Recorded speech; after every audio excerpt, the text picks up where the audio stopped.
ब्राह्मण के पुत्र ने कहा, महाराज, यह आपके पहले सवाल का जवाब था।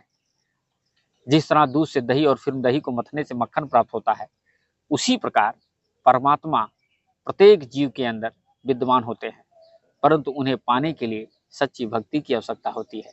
मन से ध्यान पूर्वक भक्ति करने पर आत्मा में छिपे हुए परमात्मा का आभास होता है। राजा ब्राह्मण के पुत्र के जवाब से खुश हुआ और कहा, अब मेरे दूसरे सवाल का जवाब दो, भगवान किस ओर देखते हैं? उस बालक ने कहा, राजन, इसका जवाब मैं दूंगा, परंतु मुझे इसके लिए एक मोमबत्ती की आवश्यकता है। राजा ने तुरंत मोमबत्ती मंगाई और उस बालक को दिया। उस बालक ने मोमबत्ती को जलाकर कहा, राजन, आप बताएं, इस मोमबत्ती की रोशनी किस ओर है? राजा ने कहा, इसकी रोशनी चारों दिशाओं में एक समान है। तब उस बालक ने कहा, हे राजन, यही आपके दूसरे सवाल का जवाब है, क्योंकि परमात्मा सर्वदृष्टा है और उनकी नजर सभी प्राणियों के कर्मों की ओर परस्पर रहती है। राजा उस बालक को जवाब से अत्यधिक प्रसन्न हो गए।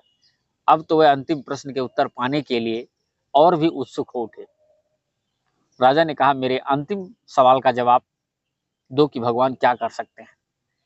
बालक ने कहा, हे राजन, मैं इस सवाल का उत्तर अवश्य दूंगा, परंतु इसके लिए मुझे आपकी जगह पर और आपको मेरी जगह पर आना होगा। राजा को तो उत्तर जानने की उत्सुकता थी, वो अपनी सहमति दे दिए। वह बालक राजा के सिंहासन पर जा बैठा और कहा, राजन, आपके अंतिम सवाल का जवाब यह है।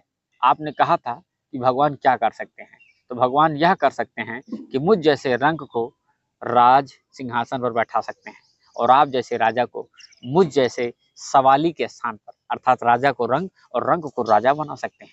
यह आपके अंतिम सवाल का जवाब है। राजा उस ब्राह्मण पुत्र के जवाब से अत्यधिक प्रसन्न हुए और उसे अपना सलाहकार बना लिया। भगवान हर एक जीव के हृदय में निवास करते हैं। परमात्मा के साथ प्रेम करेंगे तो वह आपको सही मार्ग दिखाएंगे। इसलिए हर जीव को पूजा पाठ, भजन कीर्तन करना चाहिए, जिससे आप अपने अंदर की उस शक्ति से जुड़ सकें जो आपके भीतर ही मौजूद है, लेकिन आप उसे पहचान नहीं पा रहे। राधे राधे। जय श्री कृष्ण। जय जय श्री राधे।